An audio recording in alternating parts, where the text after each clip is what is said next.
नमस्कार, स्वागत है आप सभी का। आपके साथ मैं हूं पुनीत और सबसे पहले बात करेंगे इस वक्त की 6 बड़ी खबरों की जिस पर हमारी नजर दिन भर बनी रहेगी।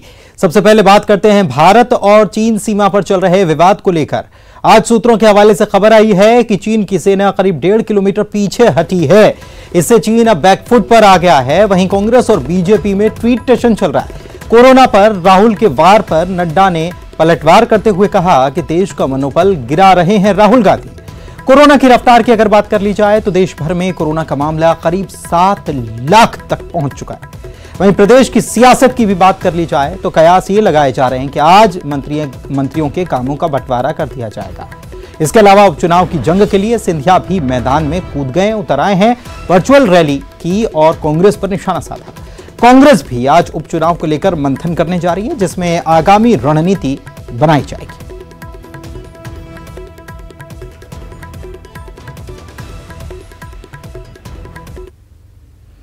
चलिए आगे बढ़ते हैं। एमपी की पॉलिटिक्स में द जंगल बुक आ गई है। टाइगर के बाद अब मोगली और शेर की भी एंट्री हो गई है।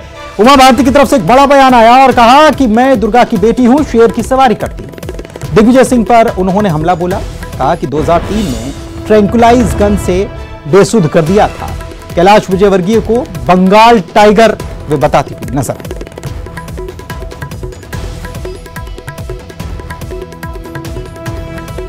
पूर्व मुख्यमंत्री उमा भारती ने बयान दिया और मध्य प्रदेश में लगातार टाइगर का जिक्र तो हो रहा था कि टाइगर अभी जिंदा है। फिर सिंधिया ने भी कह दिया कि टाइगर अभी जिंदा है।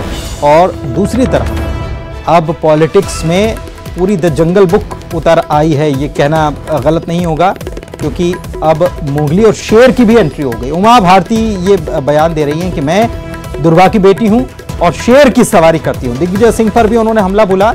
2003 में उन्होंने कहा कि उन्होंने ट्रैंकुलाइज गन से बेसुध कर दिया था। कैलाश विजयवर्गीय को उन्होंने बंगाल का टाइगर करार दिया।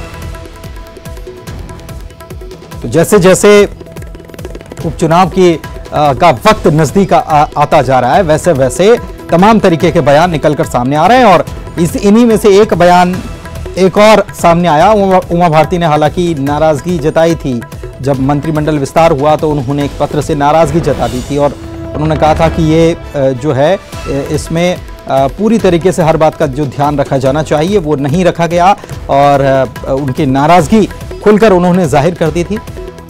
दूसरी तरफ आज वो ये बयान देती हुई नजर आई हैं। उन्होंने कहा है कि मैं दुर्गा की बेटी हूं और शेर की सवारी करती हूं।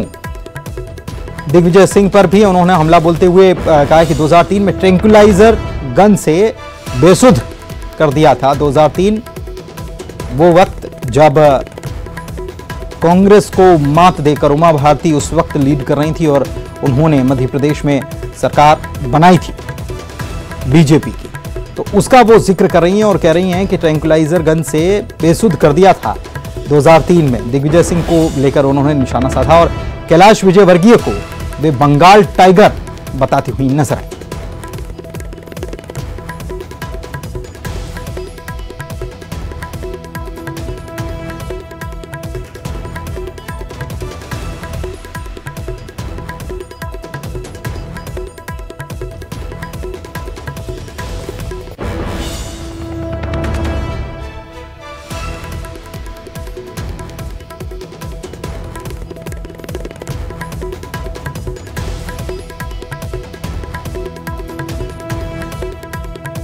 तो उमा भारती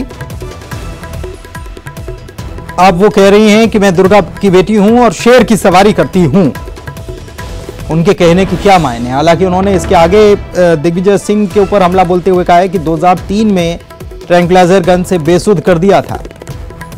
ये उन्होंने निशाना साधा जब मध्य प्रदेश में बीजेपी ने जबरदस्त वापसी करते हुए सरकार बनाई थी, उसका वो जिक्र कर रही थी यहां पर। और उन्होंने ये कहा कि मैं दुर्गा की बेटी हूं, शेर की सवारी करती हूं। उमा भारती ने बयान दिया है। तो मध्य प्रदेश की पॉलिटिक्स में अब तमाम तरीके के पात्र सामने आने लग गए हैं। के शेर को ट्रैंकुलाइजर की ऐसी गोली चलाई 2003 में कि बेचारे वहीं पिछड़े पे ही रह गए, निकल नहीं पाए, बेसुध ही रह गए। इसलिए मैं तो शिकार नहीं करती हूँ ना, और मैं तो दुर्गा की बेटी हूँ, दुर्गा तो शेर की सवारी करती है, ठीक है।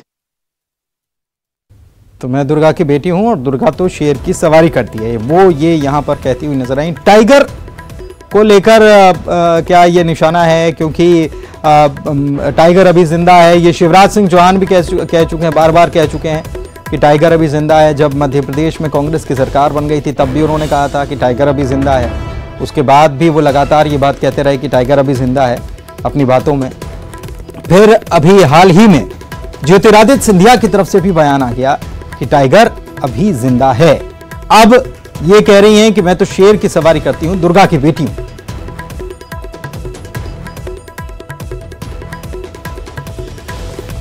और चलिए हमारे सहयोगी दीपेश हमारे साथ न्यूज रूम से जुड़े हुए हैं, उनके पास चलते हैं। Deepesh, over to you. शुक्रिया पुनीत। और इसी खबर को थोड़ा सा आगे बढ़ाते हैं। ये सियासत थमने का नाम नहीं ले रखी है। सीहोर से विधायक हैं करण सिंह, उन्होंने भी टाइगर को लेकर अब बयान दिया है और उनका कहना क्या है कि असली टाइगर तो ज्योतिरादित्य सिंधिया और शिवराज सिंह चौहान की हैं, क्योंकि यही वो दो नेता हैं जो मध्य प्रदेश में ही नहीं देश में भी टाइगर के जैसा काम करते हैं। जबकि दिग्विजय सिंह और कमलनाथ को तो टाइगर कहना ही नहीं चाहिए, वो तो गीदड़ भभकी देने का काम करते हैं, कहते कुछ है करते कुछ है, ऐसा उनका कहना है। ये है सीहोर से विधायक करण सिंह वर्मा, जिन्होंने ये बड़ा बयान दिया और कहा कि शिवराज और सिंधिया की असली टाइगर हैं।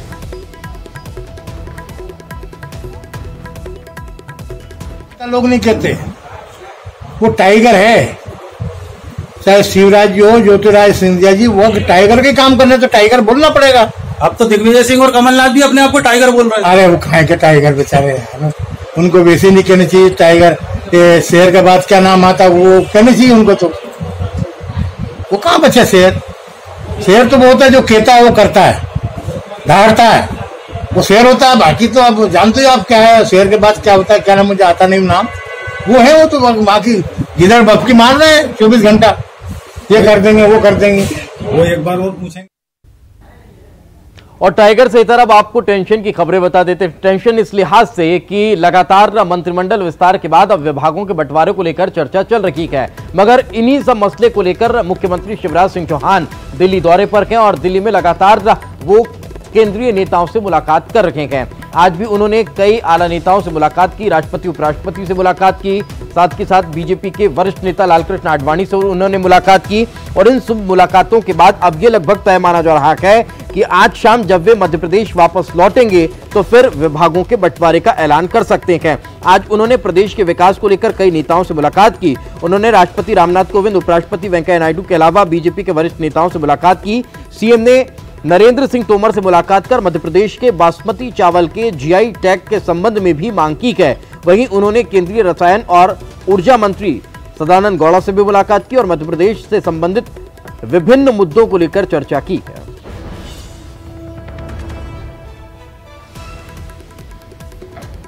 उनसे निवेदन किया कि 3 लाख मीट्रिक टन यूरिया का आवंटन अतिरिक्त मध्य प्रदेश को और बढ़ा दें ताकि किसान ढंग से अपनी बोनी कर सके।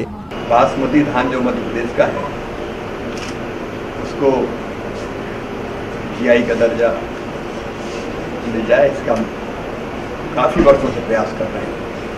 मध्य प्रदेश का धान अत्यंत उत्तम क्वालिटी का है, गुणवत्तापूर्ण है और अमेरिका और कनाडा में उसकी बहुत डिमांड है और मध्य प्रदेश लगातार ये प्रयास कर रहा है। तो माननीय मंत्री जी से मैंने निवेदन किया है इस दिशा में वो पहल करें। उन्होंने आश्वस्त किया कि पहल करेंगे। अब देखिए केवल भारतीय जनता पार्टी है, मंत्रिमंडल भारतीय जनता पार्टी का है, आपस में जितनी चर्चा करनी होती वो चर्चा सब। तो मंत्रिमंडल भारतीय जनता पार्टी का है, कुछ इसी लाइन पर जवाब देते हुए नजर आए मंत्री नरोत्तम मिश्रा। उन्होंने भी यही कहा कि किसी भी तरह की खींचतान नहीं है और थोड़ा वक्त लगता है विभागों के बंटवारे में। बीजेपी एक ऐसा राजनीतिक दल है जो सभी से विचार विमर्श करके, बातचीत करके और उसके बाद कोई फैसला लेती है और वही इस वक्त पार्टी में चल रहा है। खींचतान किसी तरह की नहीं है। आपको किसी ने बताया खींचतानी चल रही है?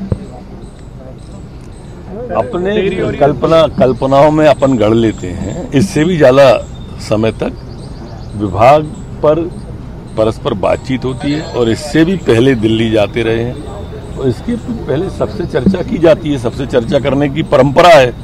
ये भारतीय जनता पार्टी है, इसमें कोई व्यक्ति प्रधान पार्टी नहीं है, न ही किसी परिवार प्रधान पार्टी है। ये कार्यकर्ताओं की पार्टी है, इसलिए सबको साथ लेके चलने की परंपरा है, उसी का निर्वहन किया जाए। और चलिए एक बार फिर आपको लिए चलते हैं हमारे सहयोगी पुनीत के पास, कुछ बड़ी खबर है। Over to you Puneet. शुक्रिया दीपेश आपका। और जिस बात का आप जिक्र कर रहे थे कि सबको साथ में लेने का, अभी सुन रहे थे हम नरोत्तम मिश्रा को, तो वो वैसी ही खबर कुछ और भी आपको बता दें, दर्शकों को बता दें कि उपचुनाव के रण में मुख्यमंत्री शिवराज सिंह चौहान और ज्योतिरादित्य सिंधिया साथ में रैली को संबोधित करेंगे। 7 जुलाई को वर्चुअल रैली रखी गई है और इसे संबोधित करेंगे शाम 4 बजे। करेरा विधानसभा को लेकर ये वर्चुअल रैली रखी गई है, तो दोनों नेता साथ आएंगे और इस वर्चुअल रैली को संबोधित करने वाले। 7 जुलाई को वर्चुअल रैली होगी शाम 4 बजे। करेरा विधानसभा को लेकर यह वर्चुअल रैली रखी गई।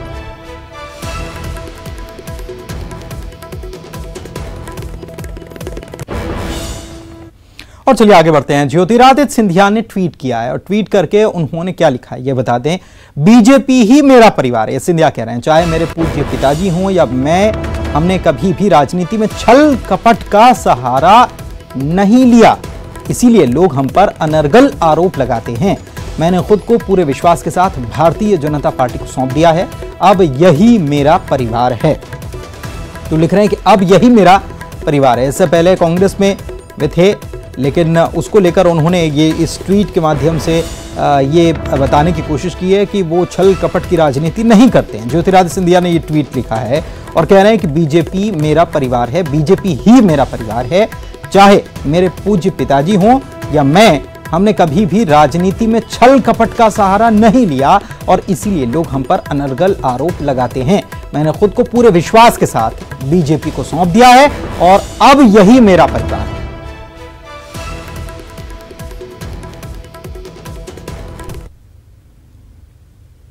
और चलिए आगे बढ़ते हैं, बात उज्जैन की कर लेते हैं, जहां पर आज सावन का पहला सोमवार है। तो बाबा महाकाल की पालकी उठाने वाला कोरोना पॉजिटिव निकल गया। सवारी निकलने से पहले कोरोना पॉजिटिव ये निकला है। ये शख्स सवारी उठाने से उसे अब रोक दिया गया। ये बहुत बड़ी खबर इस वक्त आपको दे रहे हैं। बाबा महाकाल की सवारी निकलनी है, सावन का पहला सोमवार, और सावन के महीने में बाबा महाकाल प्रजा का हाल जानने के लिए निकलते हैं, लेकिन कोरोना काल में बहुत सावधानियां रखी जा रही हैं। जब जांच की गई तो कोरोना पॉजिटिव निकला है। बाबा महाकाल की पालकी उठाने वाला कोरोना पॉजिटिव निकला है। अब सवारी निकलने से पहले ये व्यक्ति पॉजिटिव आया है, सवारी उठाने से उसे रोक दिया गया है।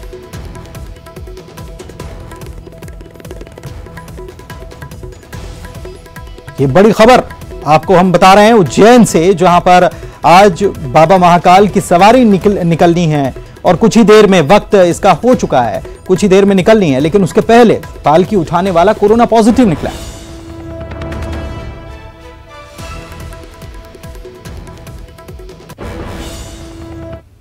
चलिए आगे बढ़ते हैं और न्यूज रूम चलते हैं। Deepesh, over to you.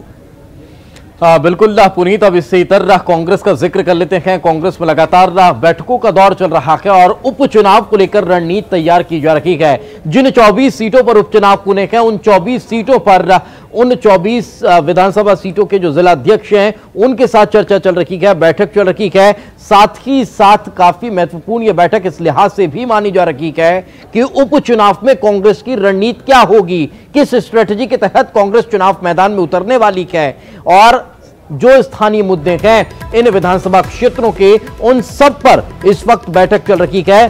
प्रभारी मुकुल वासनिक का इस बैठक को ले रखे हैं और पीसीसी चीफ कमलनाथ भी इस बैठक में मौजूद हैं।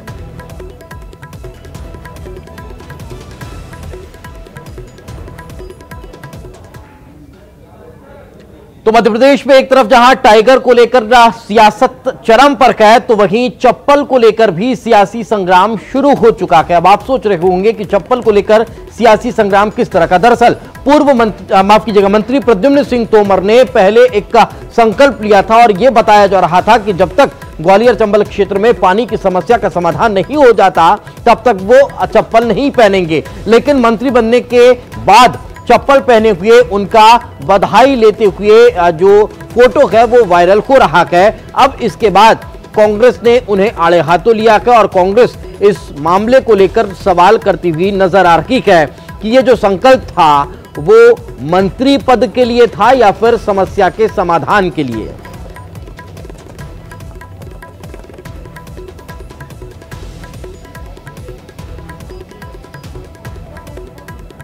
सिंह के संकल्प बहुत विचित्र हैं। उनका संकल्प है नाले में सफाई करना, उनका संकल्प है बीच सड़क पर धरने पर बैठ जाना।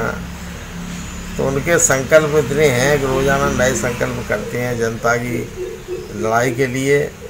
अब ये संकल्प उन्होंने क्या किया है और चुनाव में क्या जनता उनको परिणाम देगी, जिस दल से बने उस दल में पहले भाषण दे रहे थे कि ये भाजपा के खिलाफ मुझे खरीद फरोख्त कर रही है, 50 करोड़ का ऑफर आज उनका बयान आज भी चल रहा है, लोग रिकॉर्ड है, यूट्यूब पर रिकॉर्ड है। उसके बाद अब आज क्या बोल रहे हैं, तो उनकी कथनी करने में क्या है ये प्रद्युम्न सिंह स्वयं समझे और ख़ुद उनको अमल करना चाहिए। एक राजपूत होने के नाते दल बदल करना, जनता के साथ धोखाधड़ी करना जो उचित नहीं है। लेकिन सवाल एक बात का आता है कि जिस नेता के संरक्षण वो काम कर रहे हैं उसका इतिहास वैसा है, उसका असर भी हमारे प्रद्युम्न सिंह पे आ गया होगा। भारतीय जनता पार्टी में ढोंग और स्वांग की पुरानी परंपरा है। ये जो सौदेबाज लोग कांग्रेस से गए हैं, अब ये भी इस परंपरा में जो है माहिर हो गए हैं। हमारे प्रद्युम्न सिंह तोमर, उन्होंने जो है अभी कुछ दिनों पहले जनता को जब तक पानी न मिले इसके लिए उन्होंने जो है चप्पलें छोड़ दी थी, लेकिन मंत्री बनते ही वो चप्पलें पहनने लगे। तो अब ये उन्हें बताना चाहिए जनता को कि जनता के पानी के लिए उन्हें चप्पलें छोड़ी थी, आपने खुद के मंत्री बनने के लिए चप्पलें छोड़ी थी। ये जो स्वांग है, और जैसे ही जनता ने ये उन्हें याद दिलाया कि पानी के लिए आपने चप्पलें छोड़ी थी, तो फिर से जो है नंगे पैर घूमना शुरू कर दिया। तो ये जो स्वांग और वास्तविकता के बीच का जो अंतर है, यही भारतीय जनता पार्टी और कांग्रेस के कल्चर का, चरित्र का अंतर है। यही इनका। तो खबरें अभी और भी, लेकिन फिलहाल रुकेंगे एक छोटे से ब्रेक के लिए। ब्रेक के बाद जल्द हाजिर होंगे। ब्रेक के बाद आपका स्वागत है और एक बड़ी खबर बैतूल से बता रहे हैं, जहां पर कोबरा सांप के सैकड़ों बच्चे मिले हैं।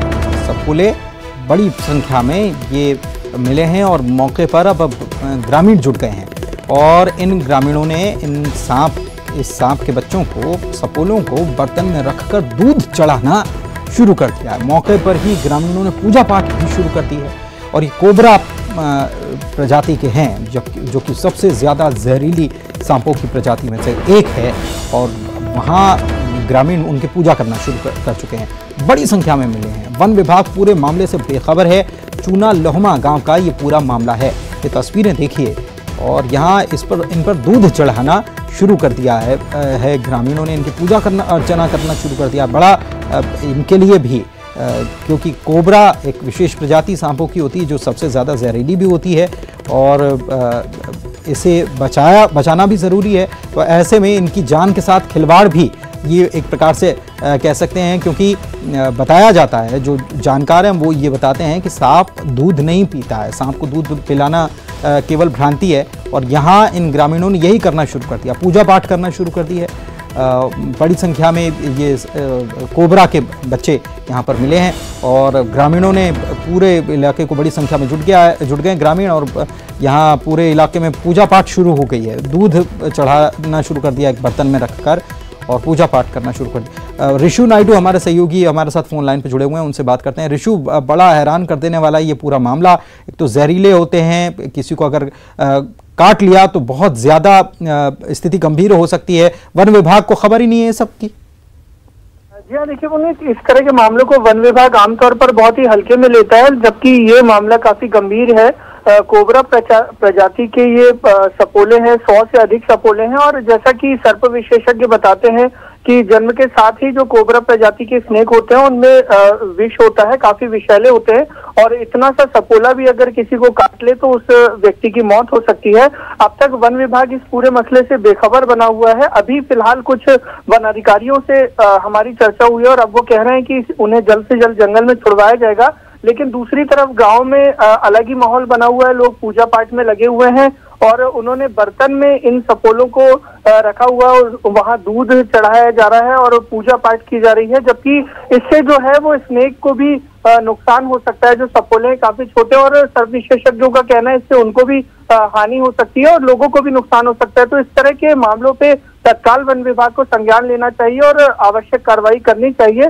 फिलहाल अब देखना ये होगा कि वन विभाग के अधिकारी वहां कब तक पहुंचते हैं और कब तक इन्हें सुरक्षित जंगल में छोड़ा जाता है। कब तक सुरक्षित जंगल में छोड़ा जाता है, ये बात बिल्कुल सही है। ऋषु, इसके अलावा एक बात ये भी है कि इनकी जान के लिए बहुत खतरा बना हुआ है, इस पर भी वन विभाग को ध्यान देना होगा। बहुत बहुत शुक्रिया ऋषु इस जानकारी के लिए। और चलिए सीधे आपको उज्जैन की सवारी दिखाते हैं। बाबा महाकाल निकल चुके हैं। प्रजा का हाल जानने के लिए सावन का पहला सोमवार है और महादेव महाकालेश्वर बाबा महाकाल जो कि उज्जैन के राजा कहलाते हैं, अपनी प्रजा का हाल जानने के लिए निकल गए हैं। ये बाबा महाकाल की सवारी, कोरोना काल चल रहा है, इस बात का पूरा ध्यान रखते हुए ये सवारी निकाली जा रही है और उज्जैन से ये लाइव तस्वीर हम आपको दिखा रहे हैं। सावन के हर सोमवार पर बाबा महाकाल की सवारी निकालने की परंपरा है। बाबा महाकाल निकलते हैं और प्रजा का हाल जानते हैं। बड़ी संख्या में श्रद्धालु मौजूद इस दौरान रहते हैं, लेकिन कोरोना काल में सभी बातों का ध्यान रखा जा रहा है। देख सकते हैं आप तस्वीर, यहाँ पर हर व्यक्ति जो इस सवारी में मौजूद है मास्क लगाया हुआ है सभी ने। और बाबा महाकाल की ये सवारी आगे बढ़ती हुई, इससे पहले जो खबर आई थी वो थोड़ी चौंका देने वाली थी कि जो बाबा महाकाल की पालकी उठाने वाला व्यक्ति है वो कोरोना पॉजिटिव सामने आया, उसे रोक दिया गया फिलहाल। और ये सवारी अब आगे निकलती हुई नज़र आ रही है। पुलिस कर्मियों ने मोर्चा संभाले रखा है और ये सवारी आगे बढ़ते हुए बाबा महाकाल की ये सवारी है जो कि हर सोमवार को निकलती है सावन के महीने में। और इसके बाद एक आखिरी सवारी जो होती है उसे शाही सवारी कहा जाता है।